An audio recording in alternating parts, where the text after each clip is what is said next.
Welcome everybody. It's always nice to be back in Eretz Yisrael.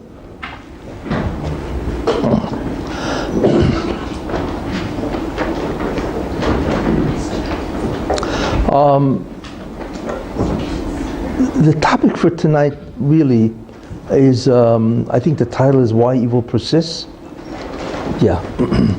Which really is also, when you say why does evil persist, what it also means is that why does redemption take so long? Because that's really the opposite idea, you know. And everybody tries to figure that out. Like, why does it take so long for the Geulah, the redemption, to occur? Why do things have to be so bad, you know, and so on, you know? That's what I want to talk about. I had however, I have to admit that I really had a conflict because there's so much stuff happening in the world that I had this tremendous Yetzer Hara to talk about current events tonight.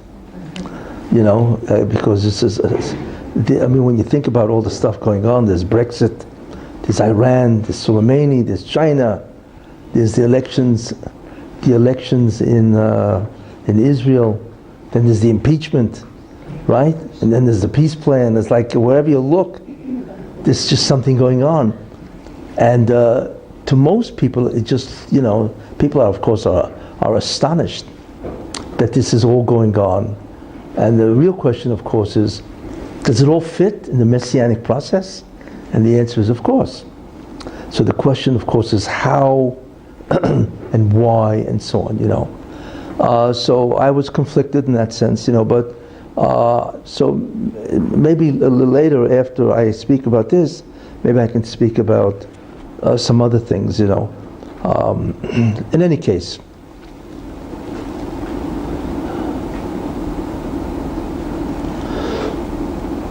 what is the truth really in terms of things that go on that's really bad? There's a concept of the darkness at the end. And that's really what we're in. As you get closer to the Mashiach, it gets darker. It does. It really does, you know. In fact, in the second pasuk in Persists, it already warns you that before the redemption comes, it's going to get really dark. And it says there, it says, and the earth was filled with, unformed and void, and darkness was on the face of the deep. There was probably this incredible deep waters, ocean, and there was darkness. Ruach Elokim, and the Spirit of God hovered, merachefes al pnei hamoyim, on the face of the deep. That's what it says in the second pasuk of Persists. So there's a Baal HaTurim, one of the great commentaries of the Chumash, who wrote the Turim. Could you speak into the microphone, please?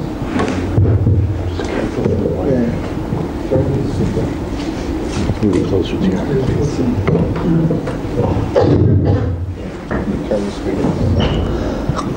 It says, wow, what a difference. And the Spirit of God, Ruach Elokim, hovers over the face of the deep. You see, what does that mean? It means that the Spirit of God hovers in the midst of the darkness, because there was chushech, darkness, you see, and the Spirit of God hovers over the waters, but in the midst of darkness. And then it says, Vayomer Elokim Yehi or, and God said, let there be light.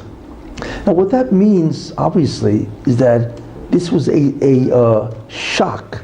It means there's incredible darkness, and God is hovering in this darkness, which means obviously that He's concealed. And all of a sudden God says, let there be light, and all of a sudden He's revealed out of nowhere. So what do we see? We obviously immediately recognize that when it says that God said, let there be light, that light is the Messianic light. It's the Mashiach. That's the Messianic light, which means that God, in a certain sense, will be visible at the end. But before that happens, he will be invisible, because the earth will be filled with darkness. That's what it says, you see. In fact, the Baal HaTurim notes that the Gematria, when it says V'ruach Elokim Merachefes al Pnei Hamoyim, so the Baal HaTurim notes that the Gematria of V'ruach Elokim, the Spirit of God, Merachefes, hovers, so he gives this equivalency. Zuhi Ruchoi Shel Melech HaMoshiach. I don't know how in the world he came up with that, but it's incredible.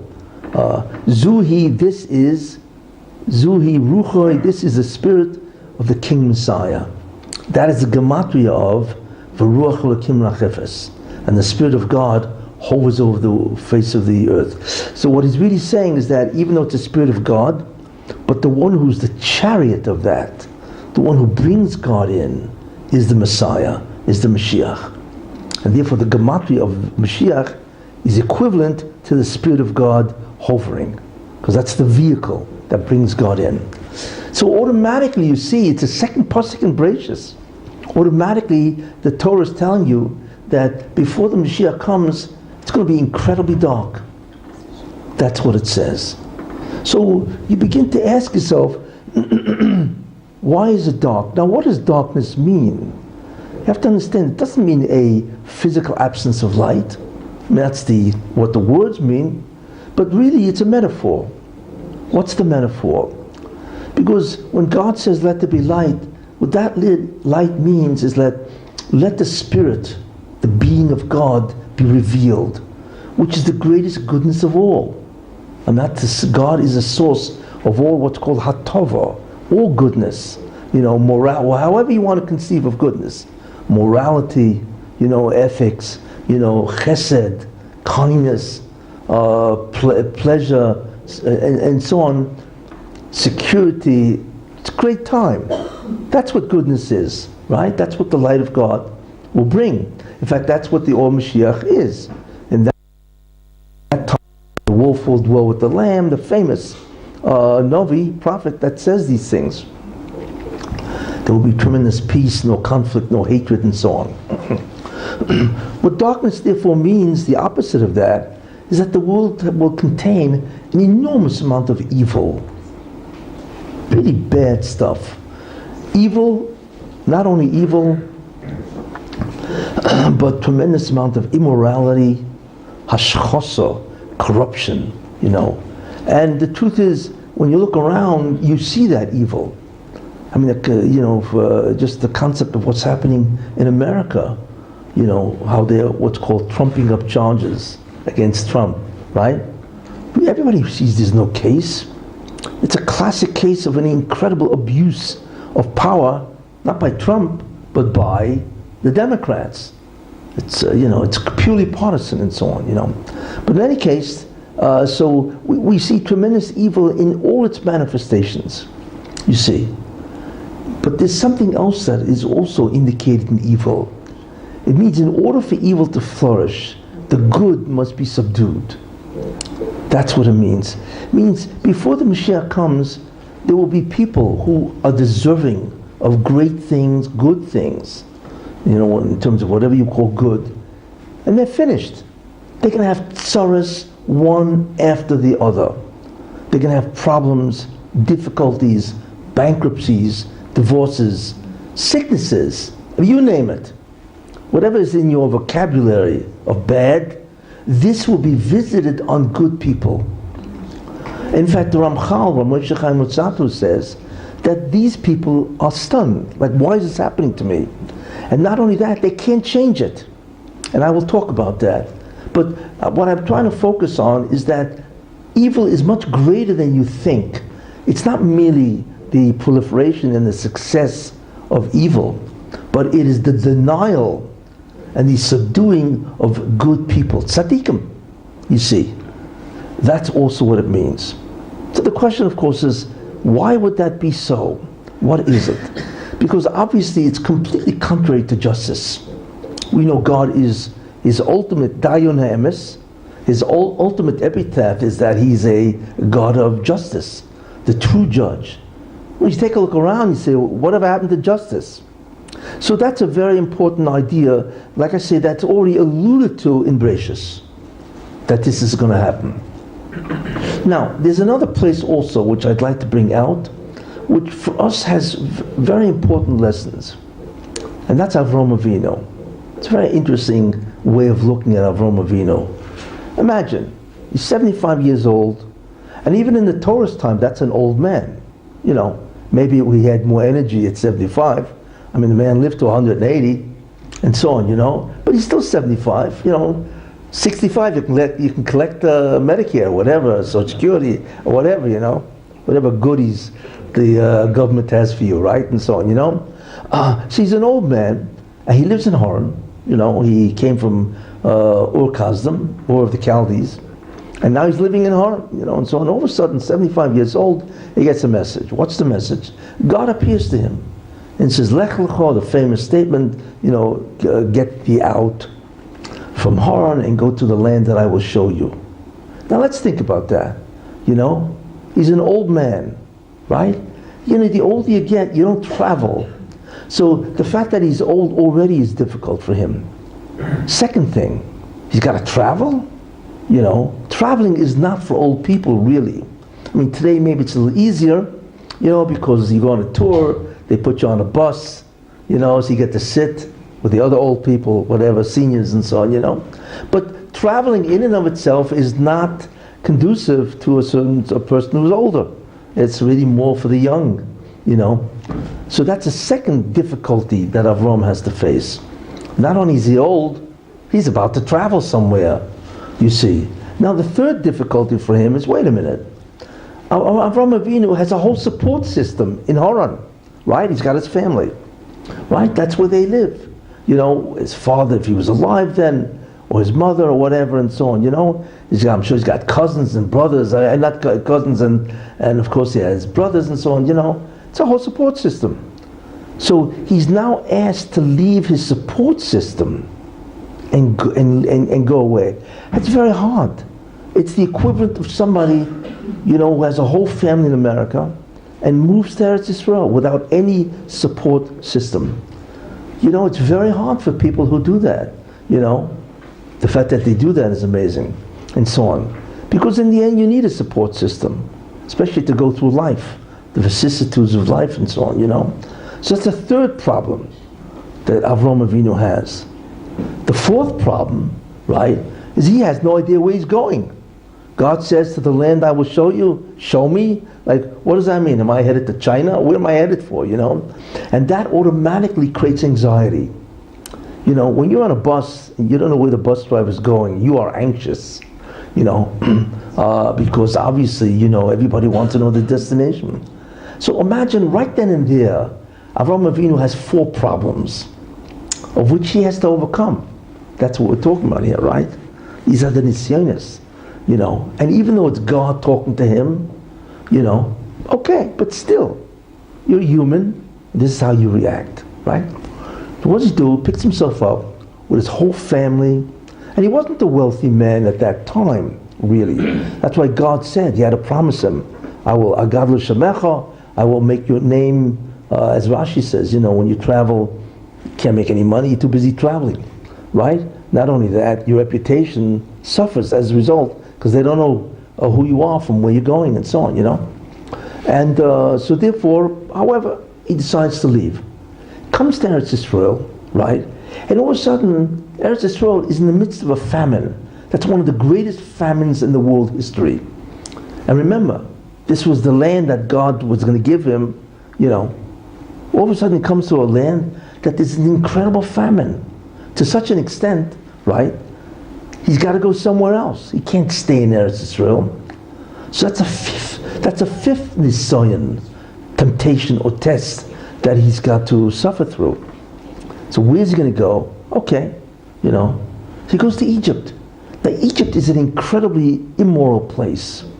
For somebody like Avram Avinu, who's a tzaddik, he's got to go to Egypt. It's like somebody saying to somebody, you know, he wants to move where? He's going to move to Manhattan, right? 42nd Street, right? Next to all the you-know-what, you know? And imagine telling that to a tzaddik. You got to live in Times Square, you know, with all the immorality going around and all the hype and so on and so forth. Excuse me, you know, what's he doing there? Yet he has to go to Egypt, right? So that's a sixth nisayon. So he goes to Egypt, and all of a sudden he encounters, of course, the seventh nisayon, right? What's the seventh nisayon, right? Is that he tells Sarah, listen, they're going to kill me. If I say that I'm your husband, it's over. Because Egypt is a very immoral place, obviously, and they're always looking for good opportunities in terms of women and so on. So he realized that. He says, he looks at his wife and says, you know, you're a beautiful woman. Guess what? You know, I'm dead if I say that you're my wife. So he says to Sarah, you got to say you're my sister, right? And so on, and they'll allow me to live. That's a terrible nisayon. Remember, Avraham Avinu is an incredible tzaddik. He's got to lie. You know, maybe for lying for some people is not that hard. But for somebody who's a tzaddik, at the caliber of Avraham Avinu, you don't lie. You see? So he's got to fake it, as they say. Right? So that's an incredible nisayon for Avraham Avinu. You see? So what happens? Gets to Egypt, and guess what? They take his wife. Now, lest you think, well, they take his wife, and obviously, it's obviously what they want to do with her, right? Use her for whatever and so on, right? Could you imagine he now has to allow his wife to be taken by other men? Can you imagine what he feels? This is his wife. And all of a sudden, other people, other men are now going to take Sarah and be with her, right? It's incredible. So, and you know, so you say, okay, at least he's going to get her back, but he's never going to see Sarah again. People don't realize that. She was taken by Pharaoh. A concubine of Pharaoh can no longer go back to a commoner. That's it. Once you're the consort of a king, certainly Pharaoh considered himself to be a god, that woman can no longer marry a commoner. So it comes out that she can no longer go back to Avraham Avinu. That's assuming she can get out of the house, escape the palace, which obviously is a very big assumption, and so on. But it's a crime for her to go back to her husband. Of course, they think it's a brother. But in reality, of course, it's Sarah is the wife, and she cannot ever see Avraham Avinu again. You see? Could you imagine? So just picture this. So we have all these nisyonos. We have Avraham Avinu, and he's sitting in a motel in Egypt, broke, no wife, he's broke, no support system, right? In a land which is completely immoral, right? Now, this was after God promised him everything. What did he say to himself? He probably said, I can't believe I'm in this place, this hotel. In fact, I cannot believe this is happening to me. Because it is the exact opposite of everything that God said. So how could this be?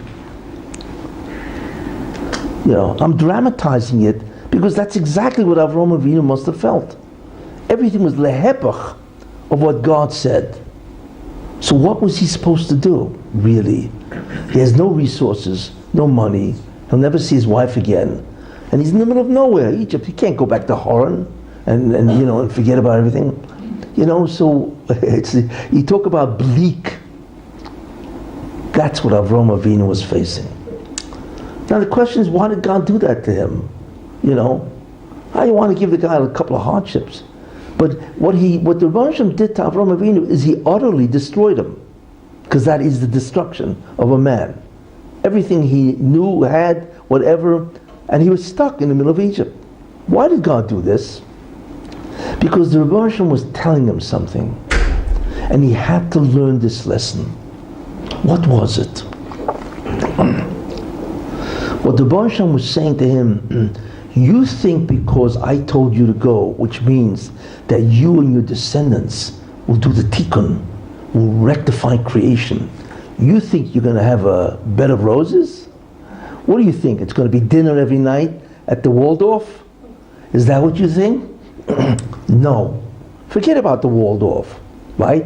You're not even going to be in Motel 6. For those people who know what Motel 6, we'll leave the light on for you, right? He probably wasn't even in that because he couldn't even afford Motel 6, right? That's what's going to happen to you. Because the tikkun, in order to do the tikkun, you are going to have to go through terrible moments. Sometimes it'll be good, but who knows how many times it'll be dark. Not only dark, right? You'll feel as if there is no Yeshua. You're doomed. That's what's going to happen. You see. Now we know, of course, what happened. Is the Bosham, God took over, and He closed every single orifice of that palace. So obviously they were all going to die within 3 days. So Paro got the message. What's the problem here? He realized Sarah, and he came running back to Avram Avinu. So that was the second lesson, that your situation is going to be so dire that only God can save you, because the Bosham didn't even use a natural way. God could have arranged a natural way where some guy would have said, well, maybe Paro lost interest in Sarah, right? And so on, and then he said, okay, take her back and all this. There are natural ways that it could have been solved. So the second thing that the Bosham said to Avram, the first thing was what? You think it's going to be a bed of roses? No. Like I said, it's not going to be dinner at the Waldorf every night. You're going to have to go to Gehenna. Unbelievable darkness, and the depth of the darkness will be that you're done for. And he was. Al Pi Teva, Avram Avinu was done for. It's not like he can call the police. Who's going to call them against? Paroi? He is the police. He is the ultimate authority. He was finished. You see? So the tzoros that you're going to have being a masaken is that you're going to be finished many times. Not only that, the only one who can help you is God. That's how bad off you'll be. And therefore, you must have bitochen. The job of somebody who does tikkun must have bitochen. No matter how bad it gets, no matter what happens, no matter how dire the circumstances are, you need to know that you are now in an agreement with God, and I will rescue you. Don't worry, I can do it. But that's the future of what being a Jew is. Because it's not just Avram Avinu. This is the concept called Maisa Over Simun Abonim, which Ramban says, that whatever happened to the patriarchs is destined to happen to the Jewish people. It's called the forerunners. They are the forerunners of the Jewish people. And there's reasons for that, and so on, because they had to exercise certain what's called spiritual necessities, and we the Jewish people have to exercise the same spiritual necessities. But basically the Rosh was saying to Avram Avinu, you must have bitochen. That's what a masaken, somebody who does tikkun, has to have. Very important lesson. It was taught to Avram Avinu in a very severe way, obviously, but that's a very important thing. But the second thing is also interesting, you see, because what the Rabbi was telling him is that your situation is the situation before the Mashiach comes. If you want to understand what the choshech is, the darkness, this is the darkness. The darkness before Mashiach comes, or as we say, at the end of time, right? This is what it looks like, where you're absolutely finished. And I'm sure when you think about that, just think about the Holocaust, which they just commemorated. Auschwitz, 75 years of deliberation. Those people who went to Auschwitz, right? That's exactly what they thought. That there is no power on earth that can stop us. You see? And that really the Jewish people are dead. They're finished. Yet we see, of course, 75 years later, what happens? The Jewish people flourish. Only God can pull that off. You cannot kill 6 million people and expect them to resuscitate. It doesn't work that way. You see. And that's what the Moshe wanted to tell Avram Avinu. This is what it looks like at the end. So there you are. We have a very vivid, dramatic story of what the Jews will go through. You see. So the question is, of course, what does this mean? Why does it have to happen? And of course, we know it does happen. This is exactly what the last 100 years of Judaism has been. Whether it has been under the communists, and they butchered the Jews, under the Germans, and the anti-Semitism doesn't go away, it persists. The Jews are always, they're always persecuted, and so on. It never stops. So the question is, what does all this mean? Where do we see all this also that happened? The Russian appears to Moshe Rabbeinu in the sneh, which is of course the burning bush. And of course he says to him, go and take my people out. And that's pivotal. Because Moshe Rabbeinu is the Mashiach ben Yosef. It's really who he is. And what the Baruch was telling him is that your exile is over. Because Moshe Rabbeinu was gone. He had not seen a Jew in 54 years. He ran away. How old was he? He was 26 years old. There's a machlokas, how old he was. But I think the Ramban says he was 26 years old, and the sneh, the burning bush, happened when he was 80. That's 54 years. That's a long time. Now remember, in those days, all the Jews were in Egypt, right? It wasn't like today where they're spread all over the planet, right? They were in Egypt. But Moshe Rabbeinu was not in Egypt. Do you imagine a guy doesn't see a Jew for 54 years? No minyan, no amen, right? Nothing.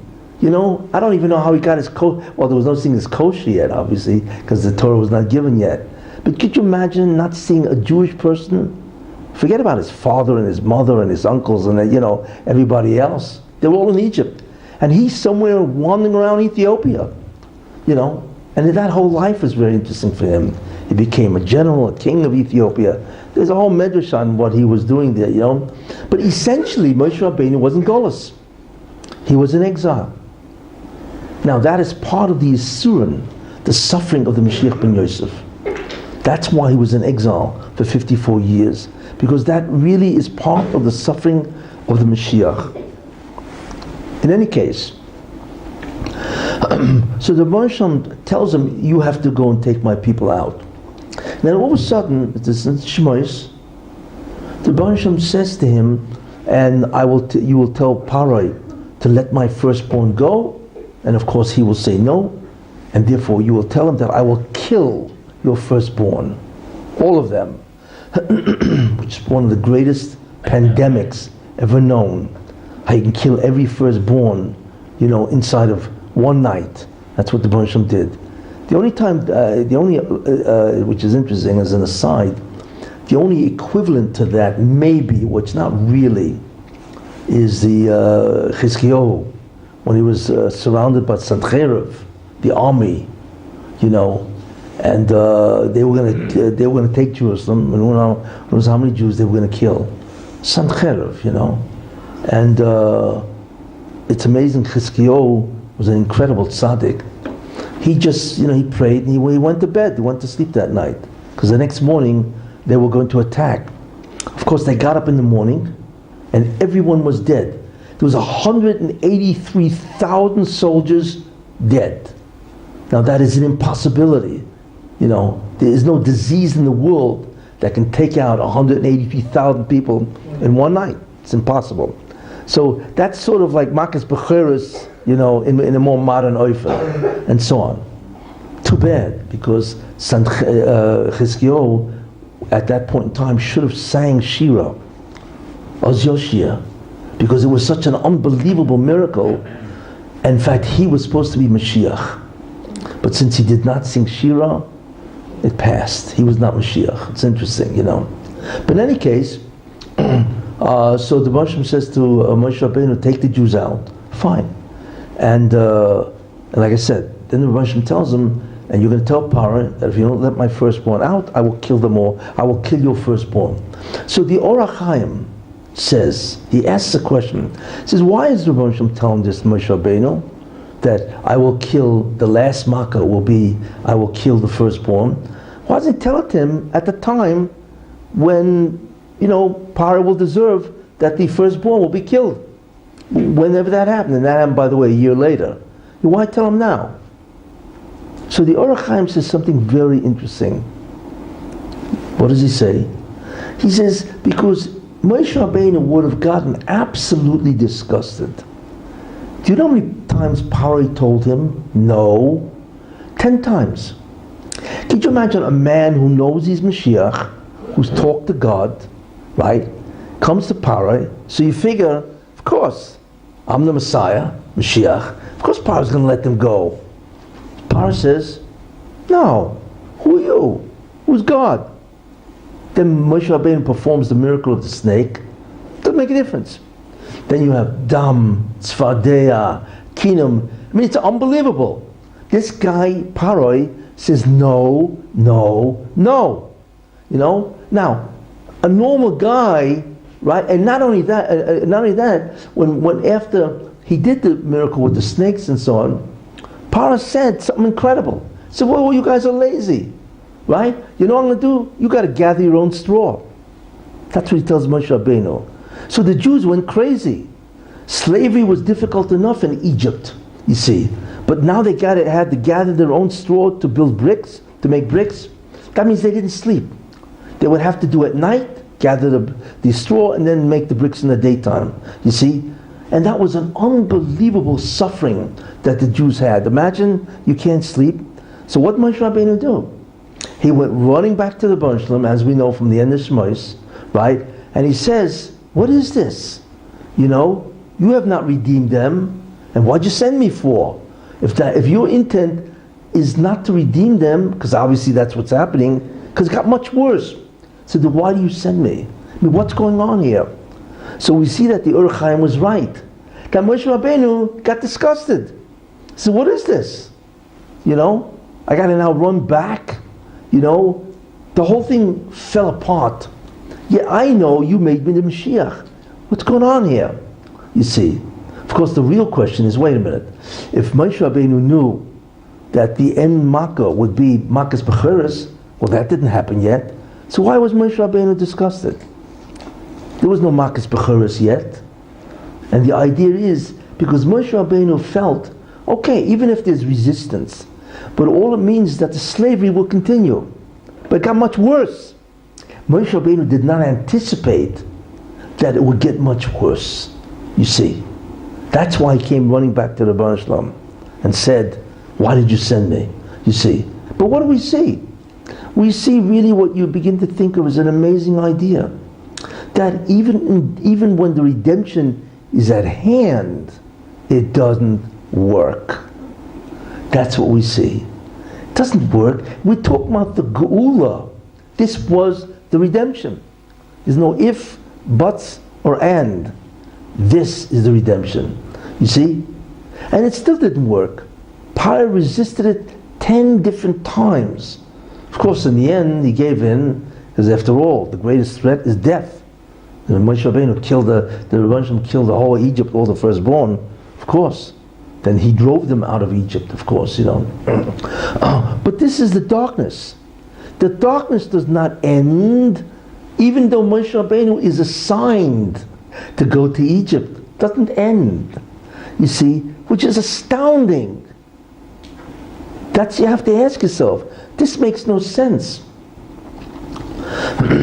That even in the midst of a redemption, when the Mashiach has been designated and told that he's Messiah, and actually told to take the Jews out, which is the Geula, still doesn't end. It's still darkness. Could you imagine how Moshe Rabbeinu felt every time Paro said no? Could you imagine all the Jews in Egypt waiting, because they all knew what was going on, right? Because the slavery stopped as soon as there was a dam. All of a sudden the Egyptians left off the slavery and so on, So all the Jews are waiting there with bated breath. Oh, now he's going to let us out. Now he's going to, right? And this continued for 1 year. Imagine that. So of course everybody's questioning what's going on, right? Oh, so that again we see that the darkness will proceed or persist even though the Mashiach turns up. Talk about darkness. You see. So the question is, why is this? Why does the evil proceed, especially in the redemption itself? So if you think that redemption is happening, yeah, it'll happen, but don't think it's going to go with beautiful smoothness. It doesn't work that way, you see. And that's why it has fits and starts, you see. In fact, the way the Geula happens, it's 2 steps forward, 1 step back. But there's always a step back. How do we understand that? Well, there are certain things that are very important to understand why the Rebbe Hashem does this. And that's what I wanted to bring out. First idea. We know that in the Makkah of darkness, 80% of the Jews died. We learn that from the word chamushim, when it says in this B'Shalach, it says v'chamushim olu mitzrayim, right? So chamushim normally means armed, right? But Rashi says it's chamishim, which means 1/5 left. That means 4/5 died in Egypt, and they died during the plague of darkness. So the Egyptians shouldn't see that the Jews were dying also. And then they'll really never let the Jews out. So imagine in the days of darkness, the Jews died and they were all buried within 3 days or whatever. You see? Now the question is, why is that? Why did God take away 80% of the Jews? Now don't worry about them, they came back to Gilgulam. You know, even though a Jew dies, that doesn't mean the end of the test. He comes back to do his tikkun in another life. You know, God's got plenty of time, according to his, how he can bring everybody back. Whatever. But the question is why? And the answer to that is because 80% didn't want to leave Egypt. They wanted to stay. Which is interesting. What do you mean stay? You're slaves in this country, right? For hundreds of years. And you don't want to leave? And so on. Because here was the problem. The problem is this. It's not that the Jews were not thankful that they were freed from slavery. They were. You see, they're no more slaves. But they said like this, it's true we're no longer slaves, so why can't we live in Egypt as free men? We don't have to go into the desert. I mean, imagine going into a wilderness, there's no food there. There's nothing there. There's no water, there's no food, there's no civilization. Right? So why are we going there? We'd rather stay in Egypt as free men. And they were free. I mean, the Egyptians were so petrified of the Jews that obviously they would never enslave them again. So they said, hey, listen, we're in Egypt. We really had a great time in a certain sense. We had avtiach, we had cucumbers, whatever what? Leeks. I mean, I understand what that means. I can understand they said we had duck, we had steaks. I can understand that, but this, cucumbers and avtiach and watermelons. Anyway, I just don't somehow relate to that. But anyway. Free fish. Free fish, whatever, and so on, But the interesting thing about is that, what they wanted to do simply is, of course they wanted to be righteous and so on. But why do we have to leave Egypt? Go into a wilderness, you see. That's really what they wanted, And of course, the Bonsham said, no. You cannot remain in Egypt as a free man. You must leave Egypt. You must cast Egypt aside. You have to embark on a new life. Obviously, I want to give you the Torah, and then you will become a spiritual nation. You will become my nation that is engaged in spirituality. That's what you have to do. There's no such thing as a middle course here where you can stay in Egypt, free men, and have your cucumbers and all that kind of stuff. You see? Now, what was the problem? It's very important. There's a very important idea that comes out of this. What is that idea? Life is inherently unstable. It's unpredictable. If you really think about that, it's risky. We all know that. One day you could be here, the next day you're gone. One day you could have money, the next day you're bankrupt. You see, one day you're healthy, the next day you're in the hospital. Does anybody know? Guy gets up in the morning at 10 a.m., right? and he's got a great business deal to do, right? By the time it's 6 o'clock, he has a massive heart attack, and is now being sent to the morgue, or wherever they take, right? Nobody knows life, what happens. Life is a very risky situation, and we can all testify to that, you see? So this is the problem. So as a result of that, how does man solve that? What a man therefore wants, mankind wants, man, right, is stability, predictability. That's what everybody wants, you see? That's why everybody has bank accounts where they save money, for emergency, whatever happens. People need predictability, they need stability, you see? So what's interesting is this, is that the Jews in Egypt, right, they were free, which was incredible. So what does God want? He wants to take me out into a wilderness, in the middle of nowhere, right? All of a sudden, the fear of instability kicks in. That's what it is. It's interesting, even if people are in a situation which is bad, mankind can adjust to that. They can adjust. We have the ability to adjust, the flexibility, even in a bad situation. In fact, mankind would rather remain in a bad situation in which they've adjusted to than go into a new place where they have no idea how to fulfill their needs. Because the need to be secure, safe, and have your needs met is extremely strong. And you'd remain in a bad situation if you've adjusted to it, but not to go into a new situation, an unknown. People avoid the unknown because it's frightening, it's anxiety provoking. So that's what they felt. It says, look, we're very glad that we're no longer slaves, gewaldig, as they say, but what do you want to do? You want to take us to a wilderness? We don't know what's out there, and so on, Of course, what they should have had was bitochen. Because why would God do that? Why would God save them from Egypt with unbelievable miracles and then kill them off in the desert? Which is interesting because that's almost what God did. He almost did kill them off in the desert.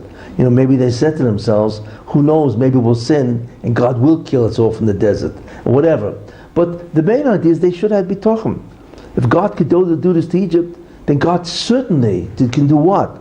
He can certainly take us to a wilderness and feed us, which of course is exactly what he did. But they didn't. They did not have bitochen. And because they did not trust God, which means that they said that it's very possible that God cannot allow us to survive in the desert, right? And therefore what will happen? They will die. So God said, okay, if you feel I can't do it, that you will die in the desert, guess what? You will die in Egypt. Midah keneged midah, measure for measure. If you lack the trust that I can do this, then that itself obligates you to die. Because what you're really saying is that I cannot save you. You see. But the important thing that we have to remember, right, is because the redemption model of Egypt, it happened so fast. So because it happened so fast, people resisted. People resisted the redemption itself. The Jews resisted redemption. Leave Egypt. Go out of it. You see. Why? Because of the fear of the unknown. That's how strong it is. You see. That's a very, very important idea. Don't rush it. Even the Geula. Because what will happen? People, it's an unknown. All of a sudden, leave here and go somewhere else. People get very risky, very shaky when you tell them you got to move out and move to some other country or whatever. You see? But in Egypt, it was very quick, even though it took a year. But finally, when they were asked to leave, and they knew they were going to leave where? Into the desert? All of a sudden, the resistance, the desire to maintain stability kicked in. And they said, no, we want to stay here and eat our cucumbers and watermelons or whatever and so on. You see? And this was the problem in Egypt. And that is one of the answers why the Rebbe Shem does it slow. Because he doesn't want a repeat performance of Egypt. You see? He doesn't want people to get frightened and say, what do you mean? I got to live in America, I'm living in America, I got to leave America, right? Right? I'm comfortable, I have a great apartment I got a great apartment in America, right? Wherever you are in Europe and so on, I'm doing great. I get a pension, whatever, and so on, I have a great business, I'm making a nice living and so on. You want me to leave this and go to where? Some country, Eretz Israel? You know what the economy in Eretz Israel is like? The cost of living and all that, and so on, So people will resist. This is the problem. Therefore, it has to go slow to adjust. It's like they say, Yankel was speaking to his wife, Sarah, and he was saying, we got a big problem. So Sarah said to him, what's the problem? So he said, listen, we have a lot of real estate, we have a lot of money in the bank. It's gewaldig, and all of a sudden the Mashiach is going to come, right? And we're going to have to leave all our wealth, beautiful apartment, business, social contacts, right? We have a great life. And I'm really worried. So Sarah looks at him, his wife, and says, what are you talking about? What are you talking about? God saved the Jews from Parai. He's going to save us from Mashiach. You see.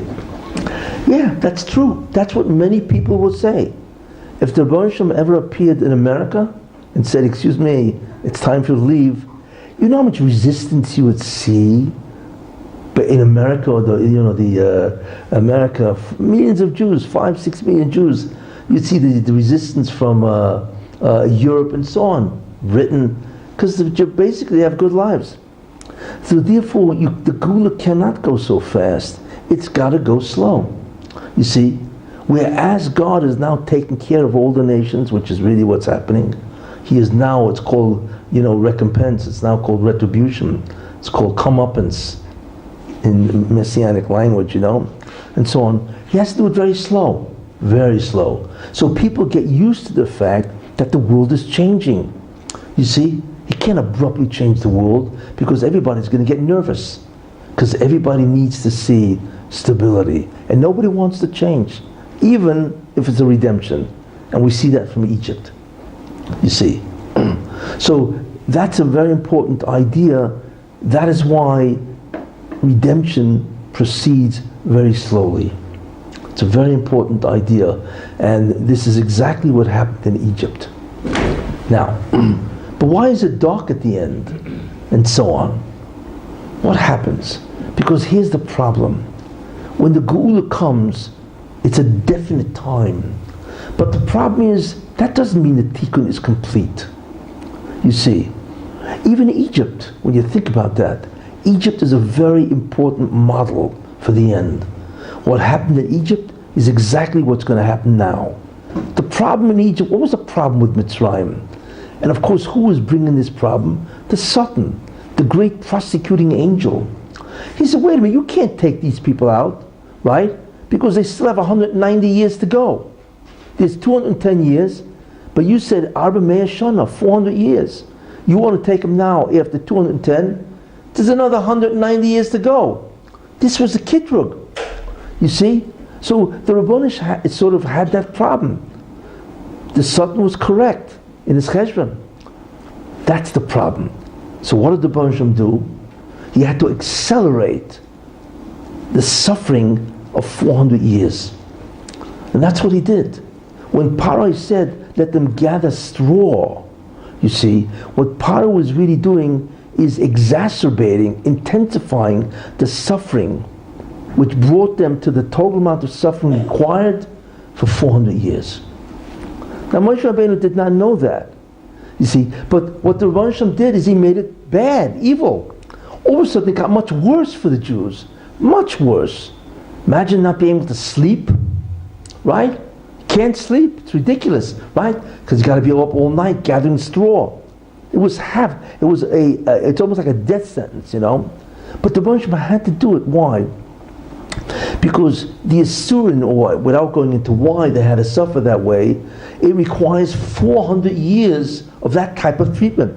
But only 210 had to happen. And the Satan was screaming, you can't let them out. They don't deserve to get out yet. So the Rebbe had to solve the problem of justice. Because the Satan argues for justice. As bad as it sounds, that's what he argues, you see. And therefore the Rebbe had to address justice. Satan's right. So, of course, the Rebbe said, if I allow them to stay longer, then they will descend into a level of tumah, darkness, which then I won't be able to take them out, whatever. So I have to solve the problem. So he solved it by putting in the mind of Pharaoh, hey, right? They will now suffer, they now have to gather the straw. So it's amazing.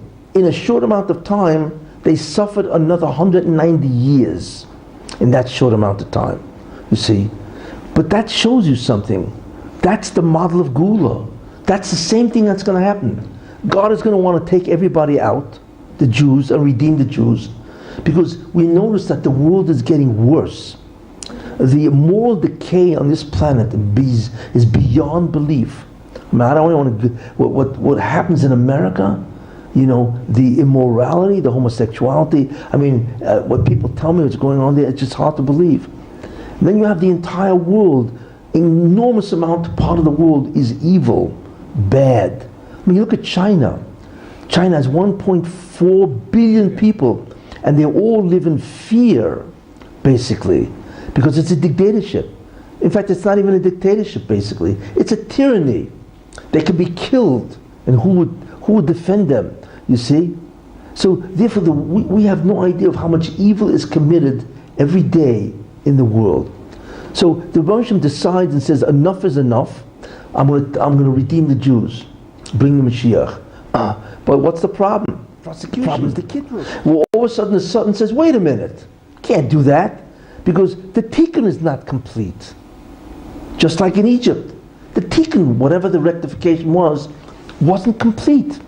This is what he said. So the Satan says the same thing now.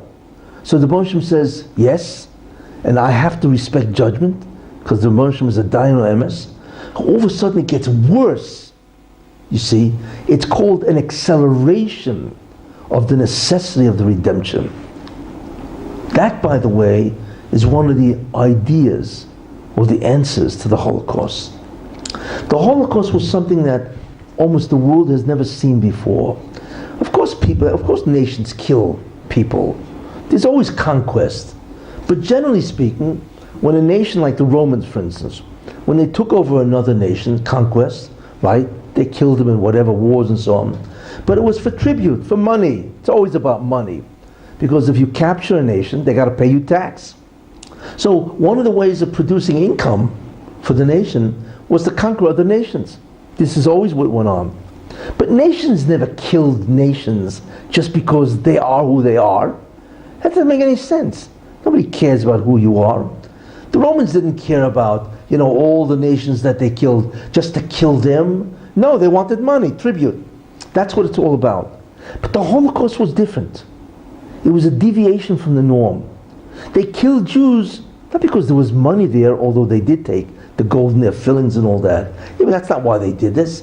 Because they hated Jews. You see, they killed Jews because they were Jews, with no crime on their hands, right? No guilt, nothing. That's a highly unusual event. It deviates from from the mankind's history, you see.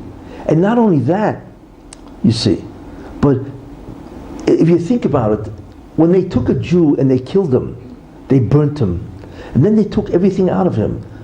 His fat became soap, you see. His bones became articles that you could use. His skin became lampshades. You ever hear anything like that? It's almost what you do to a cow, right? When you kill a cow, you don't just waste everything. The meat you eat, the skin becomes leather, the horns become whatever, and so on. Every part of the cow is used. Yeah, but that's what you do to animals. You don't do that to humans. You see? You talk about butchery. You talk about the level of evil that the Nazis and so many other people in Europe, the Ukrainians and so on, did. Is beyond belief. A Jew to a Nazi to a German or whatever was less than a cow, and they would use every bit of the guy's body. It's astounding, not just the gold from his teeth, you see. Anything they could use, they took, and they used it, I remember I went to Auschwitz in 1995, the 50th anniversary, It was incredible to see that, and so on. You had one room had all these suitcases, another room had all the wigs, the shoes.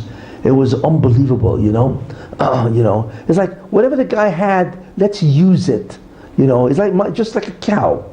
It's astounding. That type of evil you don't see, So what was the concept of the Holocaust really? The Holocaust is an accelerating device. Unfortunately, it required the death of 6 million people.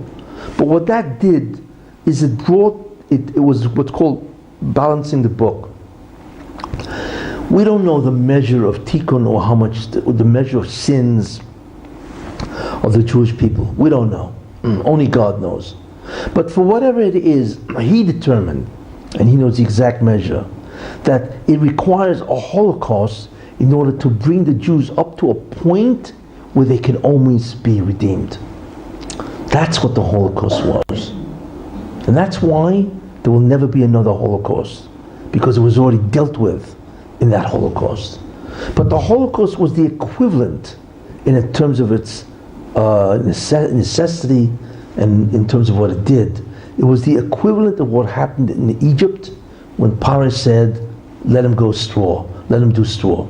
Of course he wouldn't kill them because they had slaves, a tremendous economic wealth, right?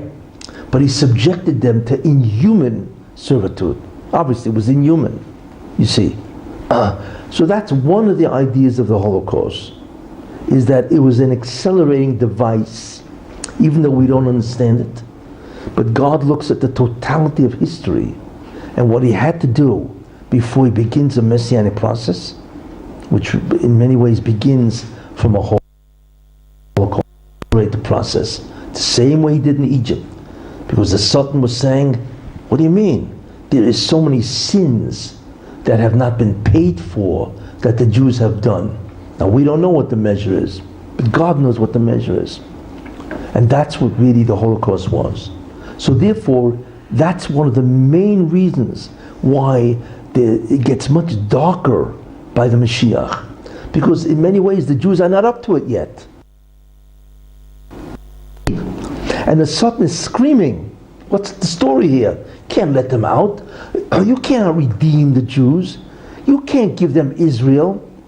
Why do you think they got Israel right after the Holocaust? Because they filled up the books, the debt, and now they deserved Eretz Israel. It's not an accident why it happened right after the Holocaust. You see? Because before the Holocaust, for whatever reason, they don't deserve Israel. And Eretz Israel, guess what? We know, is the beginning of the redemption. Of course. What's the question? Of course there are downsides it too, because then it goes to the irreligious Jews and the Erev Rav and all that. But basically it's the beginning of a Geula. Jews have their land back.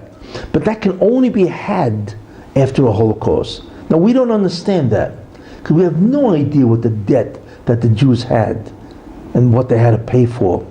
That will be revealed to us in the Messianic era. Every single thing that happens will be revealed at that time. But what I'm trying to show you is an equivalency of what the Holocaust was in terms of Egypt, and that's one of the reasons why it gets darker before the redemption. You see, because the Jews have to be they have to be brought up to speed, as I'm saying, you see. And therefore, unfortunately, this is what happened. It's a replication of what happened in Egypt. That's a main idea in terms of why there's so much evil at the end. And remember, this is what Avraham Avinu experienced, sitting there finished, right? And the Rosh is saying, this is what it looks like in the end, because God knows this is what's going to have to happen. So that's one idea. There's another idea, which is also very important. What is that idea? It is the task of the Jewish people to bring the redemption, to do the tikkun. Tikkun means to bring God back into the universe. How? By doing the mitzvahs, by glorifying the name of God, worshiping Him, serving Him, right? And trying to spread this to mankind. That's what it's really all about. Where the Jews are the agent that brings this to mankind. You see, what happens if they don't do it? So then God assigns somebody else, or He takes over. Because in the end, what God wants is to come out in the face of all humanity and show the world, Echad, I am one. There is no other power besides me. And everything that happens is basically my desire and my doing. If we don't do it, guess what? He's going to do it Himself. Now, there's an interesting Rambam. One of the illustrations of this is the Rambam says that it's our job to promote the Echad, the oneness of God, the Yichud, right? That's what the Jewish job is. The Jews have to, in some way, serve as a model for this. But the Jews were not doing it. So the Rambam, the great Maimonides, says, since the Jews were not doing it, he gave it to another nation. That part. What nation is that?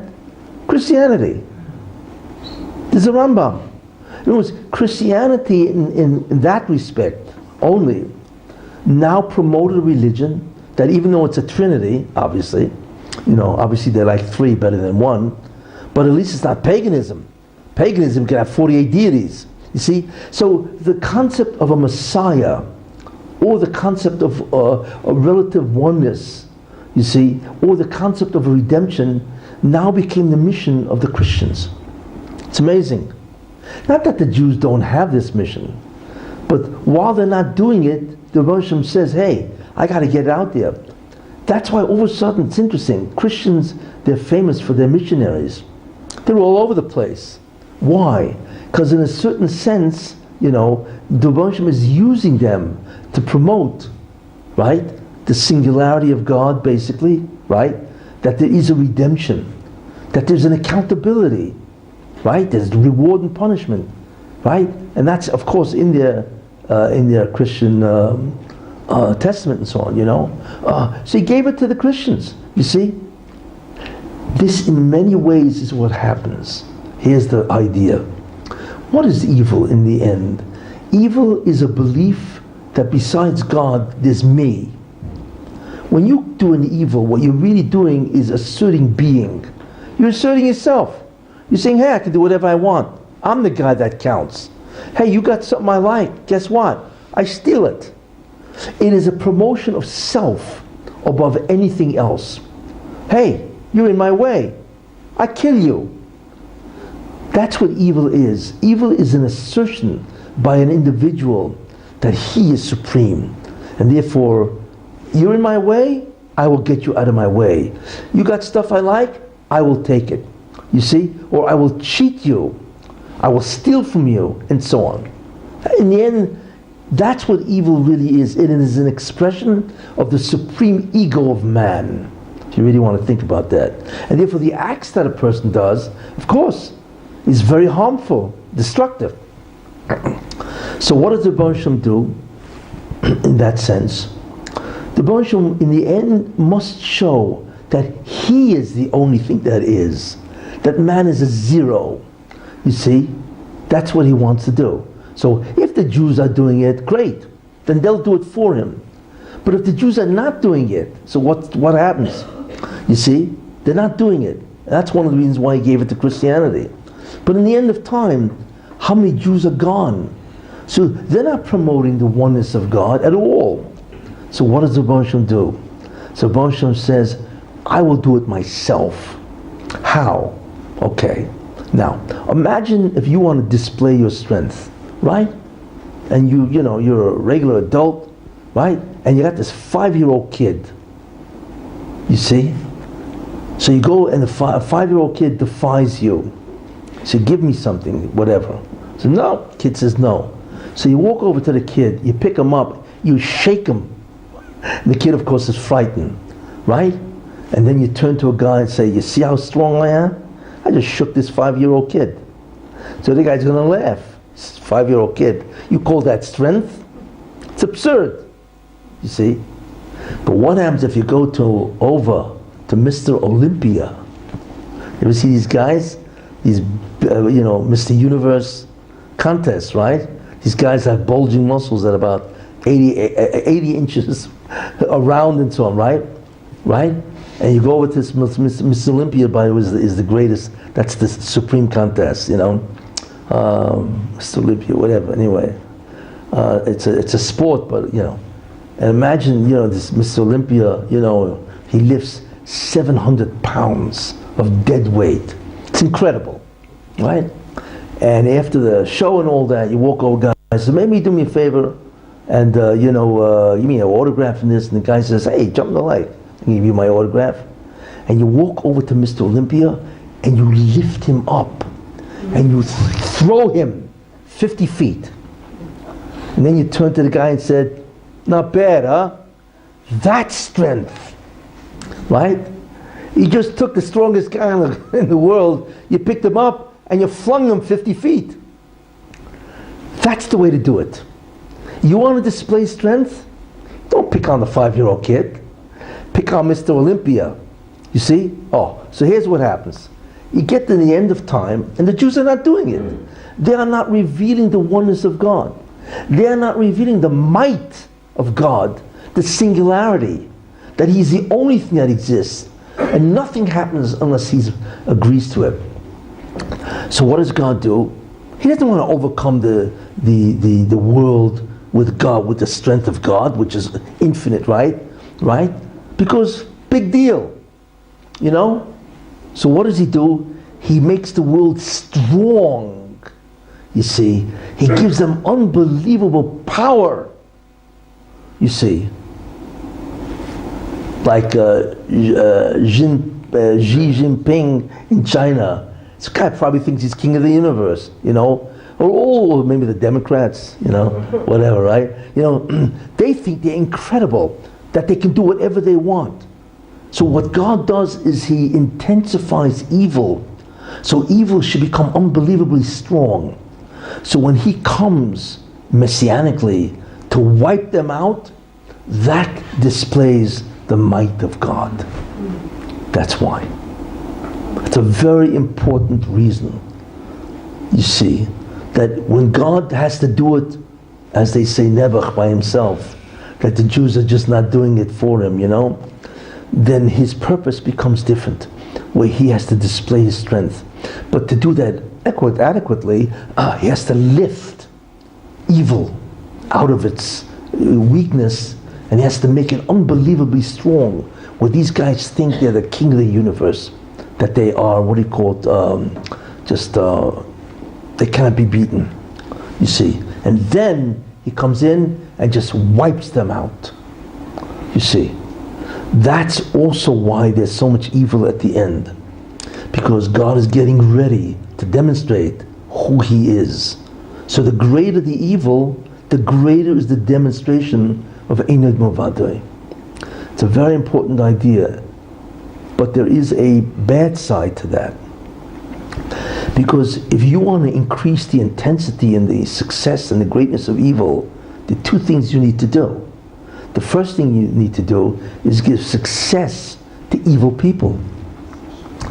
But the second thing you have to do is to diminish the success and the power of righteous people. You see, they always go hand in hand, because it's what? It's a scale, you see. So all of a sudden, you live in a generation that this doesn't make any sense. Why do evil prosper and righteous fail? And this happens all over. How many people are righteous and so on, And I don't mean they have to be a tzaddik gomo, completely righteous. And they have all kinds of problems, You see problems, bankruptcies and sicknesses and divorces, all kinds, and they don't know what's going on. Then you have people who want to learn Torah and they can't learn Torah. They wander from yeshiva to yeshiva, Then you have people, right, who are successful. They become a Rosh Yeshiva, right, in spirituality. It's topsy-turvy. Nobody can figure out what's going on. There are so many righteous people that do not deserve what's happening to them, right? and they are suffering terribly. Then there's so many evil people that's incredible. It's the life of Riley. You see? And the answer to that is because evil must grow in order for God to ultimately demonstrate His awesome power. The problem is, when it does grow, there are two things that happen. One is that evil prospers significantly, and the second thing is where the good suffers. And that was the ultimate question. Now nobody knows who is going to be the person that suffers. Nobody knows. God has not revealed to anybody. Why does He pick one tzaddik who's incredibly successful, right? And another tzaddik, he's in a life of misery. Nobody knows. Only God knows. But I'm giving you the general formula. The formula is, at the end of time, when God has to demonstrate His infinite power, He will allow evil to grow incredibly so, you see. And He will subdue and make many righteous people suffer. But I want to tell you something. Even though in a certain sense you can say, wait a minute, if a righteous person suffers when he really shouldn't, he doesn't deserve it, it's not fair. And the answer is something very interesting. That a righteous person that suffers will be rewarded with an incomprehensible reward. Why? Because he will have contributed to God being able to display His awesome might. That's the difference. Of course, he has no choice. He's going to suffer. What can he do? You see? But don't think he will not be rewarded. Because that person, by suffering as a righteous person, enables God to display His might greater. And that reward is much greater than what the person himself has done. Maybe he did a lot of mitzvahs in his life. But God has now given another purpose. You need to be the person that's going to display my unbelievable might. Therefore you're going to suffer. But for that, you will be rewarded in the future world and also in the Messianic era with an incomprehensible reward. So maybe you have to ask yourself, is it worth it? Is it worth it? The truth is, you don't have a choice. It's not like you can pick and choose and say, well, God, are you on team A or team B? No, it doesn't work that way. God has His choice. He knows who has to suffer and who doesn't, and so on. The key is to remember that evil will prosper enormously. We will see things that we don't believe. Why? Because God Himself has to come into the game of what? Of displaying who He is. That's really what He does. Except it requires two things, like I said. The evil prospers is one, and that the good suffer. And some people suffer terribly, really terribly. And we don't. And so, many times, this is the answer is if a person says to himself, "I don't understand what's going on here. I'm not a bad person. We all sin. Every once in a while, we take a vacation from mitzvahs. Okay, fine. But come on, 80 years of suffering is ridiculous." You see, and the answer is because, well, you've now met a disadvantage. You are righteous, relatively righteous, and God has chosen you, right, to suffer. You are now going to be the individual that will be the conduit, the instrumentality to enormously magnify His strength. It's a very important idea, you see. Now, we don't know who suffers and why. We don't know what's the criteria that God chooses. We don't know. That depends on the neshama, who you really are, or your gilgulim, your incarnations. It's got so many factors in it we can't possibly understand. But never fear. In the end of time, that individual will be rewarded in an incomprehensible way, far more than what they did. Why? Because they have been the vehicle for God to magnify His awesomeness. That's what it is. Now, okay, you can decide to complain and say, how do I get into this club here, team, But whatever it is, everything will be dealt in the end in an unbelievably fair way. And the reward of that is just infinite, You see that. And by the way, that's called Yisun Shel Ahava. It is called suffering of love. In fact, the Gemara brings an incident where somebody was suffering, Rabbi whatever, Eloz, I think, and the Rabbi Yochanan, he was suffering. So he was on a moira. So Rabbi Yochanan, the great Rabbi Yochanan, said to him, do you want this suffering? So the other person said, I think it was Rabbi Eliezer, whatever, he said, I don't want them, and I don't want their reward. So the question, what do you mean I don't want them, their reward? Suffering comes because of sin. It's a kapara, it's an atonement. So what's the reward? Because he knew he was suffering for that purpose. You see, to elevate the evil and therefore the good. So he was one of the guys picked to suffer. You see, that was called, and so Rabbi Yochanan said to him, he was lucky to speak to Rabbi Yochanan. So he said, I don't want them and their reward. So Rabbi Yochanan immediately cured him. Gone was the difficulties that he had. And look at when, that's Rabbi Yochanan, and he was able to choose, But ultimately that's called Yisurin Shel Avo. It's suffering out of love. Because they enable God to magnify His oneness. Very important idea. And that explains why, as they say, tzaddik v'ra'loi, the righteous person has to suffer through tremendous bad, and rasha v'tovloi, and an evil man prospers. And this is one of the important ideas. It is especially important at the end of time. Because since we are approaching the end, God says the Jewish people are not magnifying me, because unfortunately they are assimilated, they're intermarried, unaffiliated. It's a churban out there and so on, Therefore, I have to do it myself. And that's what God does. You see. So that's another very, very important reason why people suffer. And nobody knows why.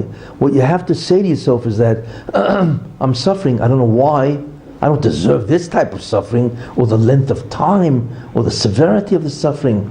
So you have to believe that in some way, either it's an atonement, that's one reason, or you are in the service of elevating God's oneness, of which the reward is infinite at the time of Mashiach. That's really what it is. You see, so far we have two reasons why evil predominates at the end of time. You see, either it's because the Jews are not ready, really, so God's got to get them up to speed, as they say, to accelerate the process.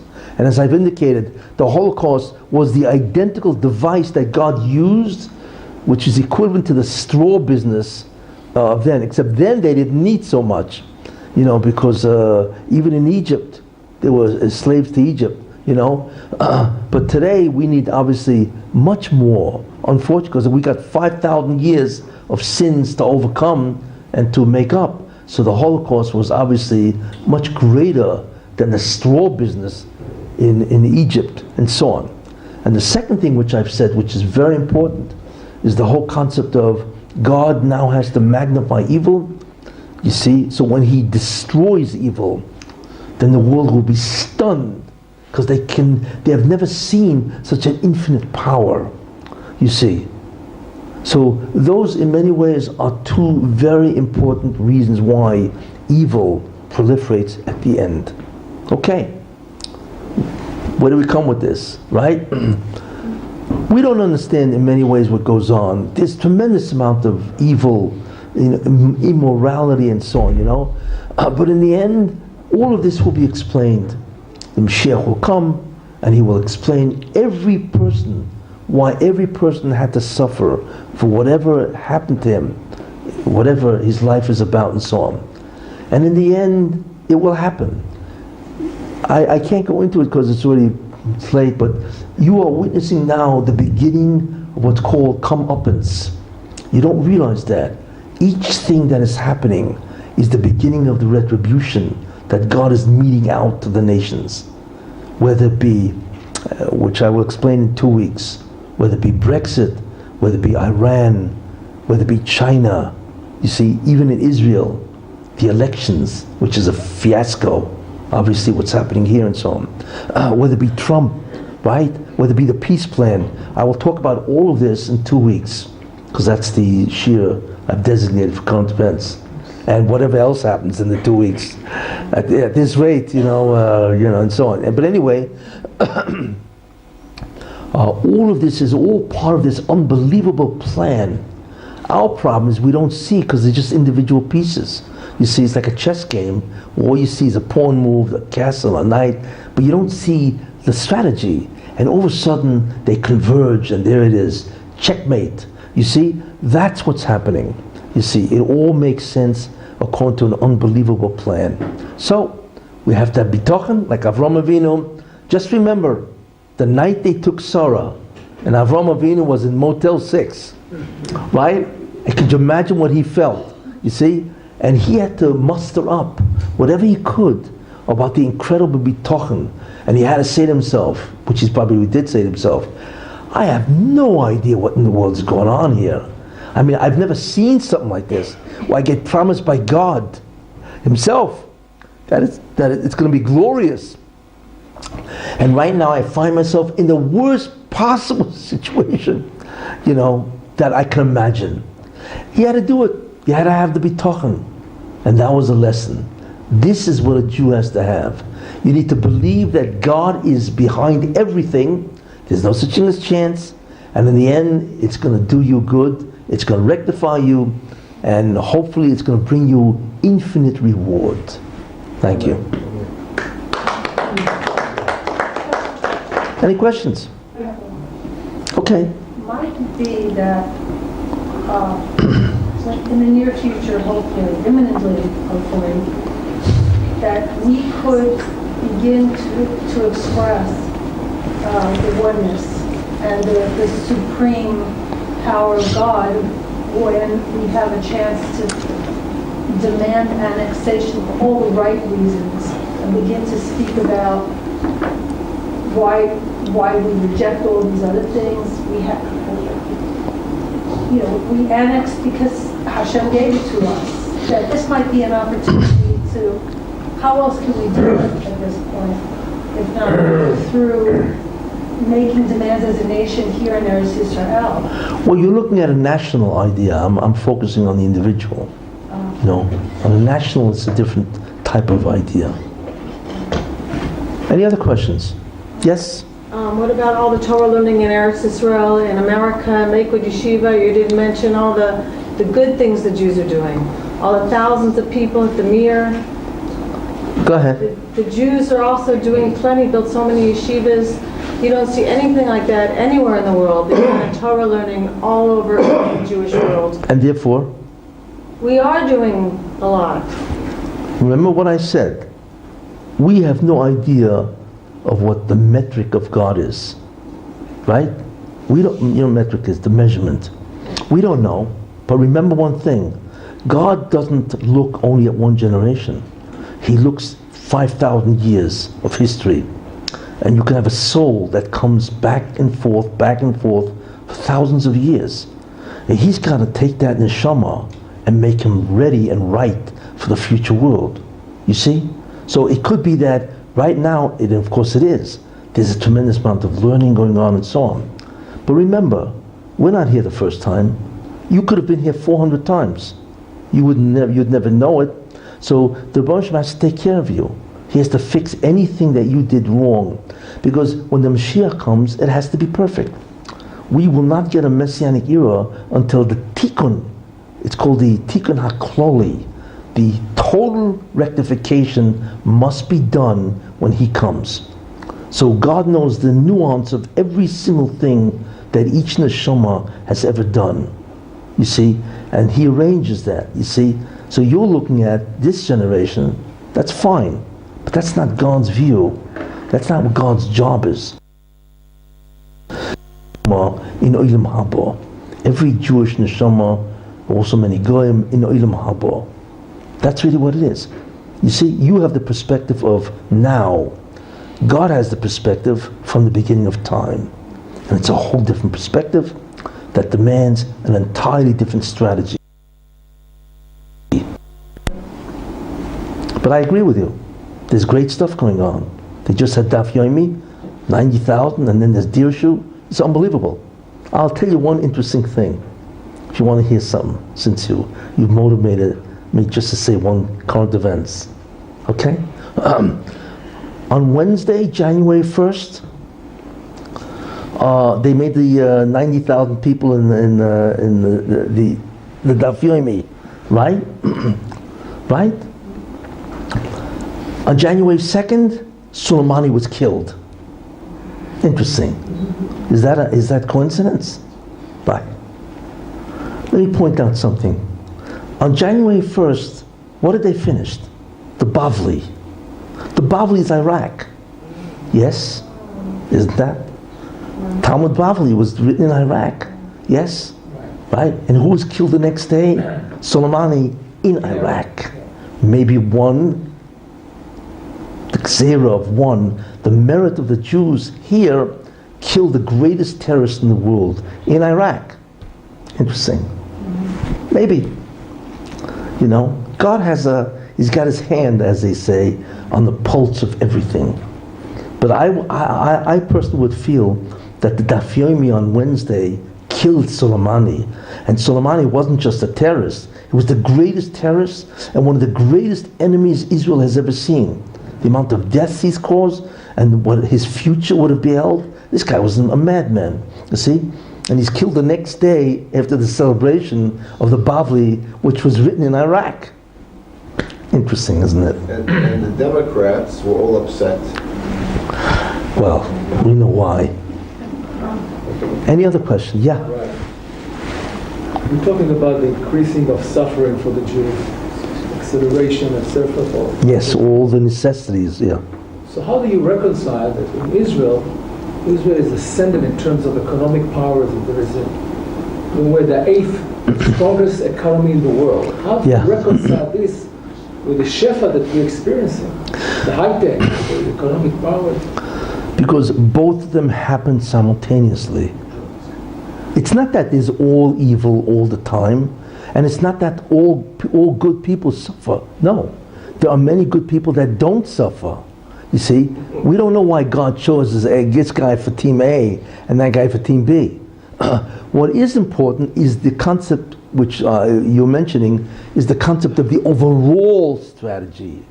You see, that proceeds. On an individual level, you've got different guys going through different types of nisyonis and gehennims and all that, you know. But one thing we clearly see, which is clearly an indication of the redemption, imminently, is the rise of Israel amongst the nations of the world. You see, in fact, one of the things I'm going to speak about 2 weeks from now is, why do you think all these guys, 40 dignitaries, princes, kings, why they come to Israel? There's reasons for that, but I'll tell you one, you know, because this is a forerunner of what will happen in the Messianic era, and it's not going to be 40 dignitaries. The entire world leaders are going to run to Israel and bow down to the Mashiach. You are looking at the forerunner. See, Rabbi wants to introduce you, you see, of what's going to happen in the end of time. You know, I mean, it was incredible. 40 more, more than 40. You know, you had princes, you had kings, you had prime ministers, you had presidents. It was like a who's who, you know, in the top echelon of the world. Why? Because the Moshe says, get ready for this. But it's not just going to be these guys. It's going to be the entire planet will run to recognize the Jews and the Melech HaMashiach. That's a freebie. That's what's called a trailer. Now I'm going to talk more about that, because there's much more that I want to say about the Holocaust business. Yeah?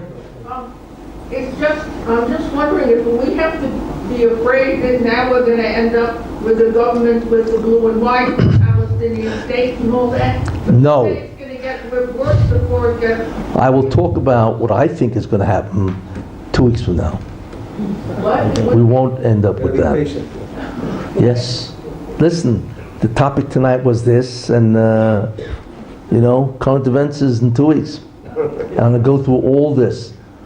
Brexit, China, Iran, you know, Israel, impeachment, the peace plan. I'm going to try to cover it all. What I think is the pneumius of all of this and how each one is an event that is ushering in the Messianic era.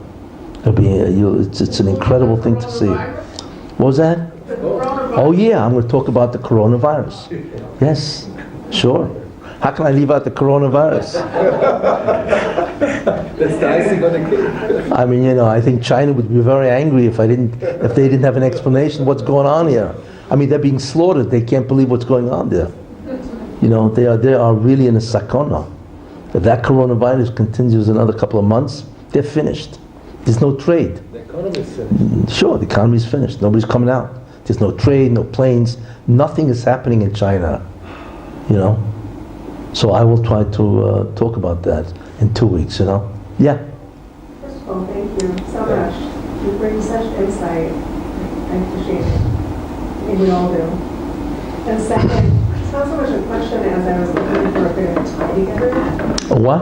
Like a tie together. In the beginning, you started out with the pursuit to Genesis. I can't hear you. What?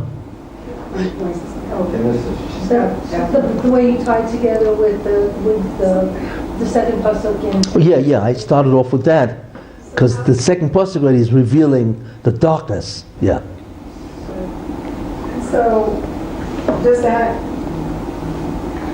somehow also reveal? I don't even know how to phrase the question.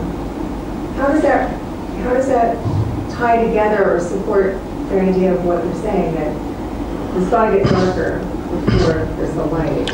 Well, the theme of the title of the shir is, why does evil persist, especially as we get closer to the end? Why does it get worse, darker, and so on? That was the title, and therefore I started off with the second pasuk in Bereshis that actually prophesies that this is what's going to happen. See, that's why I started. Sure. And it wasn't just physical. It wasn't what? It's not just physical. No, of course not. Yeah, it's a lot of very famous psukim. To show you one of the famous psukim is where it says, "And there will be a great hunger in the land on that day." It's not a hunger for food, it's not a thirst for drink, but the hunger is to search for the wisdom of God. So what does that mean? That's evil. That means evil will proliferate so great that you're going to have to search far and wide to look and find spirituality. That's the darkness. See? It's the opposite end of it, But it all talks about darkness. And what I try to explain is why. What does it mean and so on, Anybody else? Wow. Okay.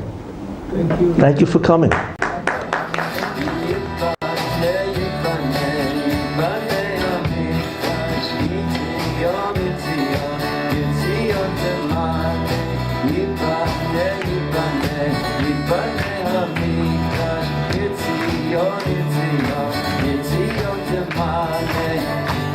Shama shir shir chadash